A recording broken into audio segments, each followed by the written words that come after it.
Welcome back to the LusoCAD for Beginners course by Structural Academy. In this video we will explain the rotate command, one of the fundamental commands you will often use when drawing in LusoCAD.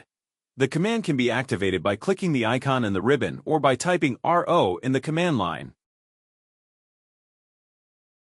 To rotate the shape you must enter the command and select an object. Afterwards we will have to select the base point.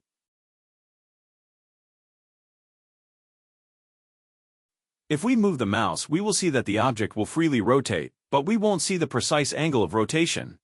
Ortho mode can be useful for this method if we know that we want a perpendicular rotation.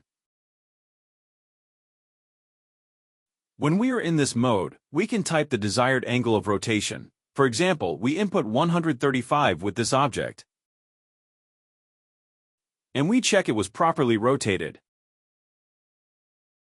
Now, imagine we want to rotate this object, but we want to align the rotation to the rectangle above. The rotation command allows us to input a reference angle to make this an easy task. Just type R to activate the reference subcommand once you select the base point. We have to select first the side of the object we want to align, and then the side of the rectangle where the reference angle will be pulled from. We use the P subcommand for this action.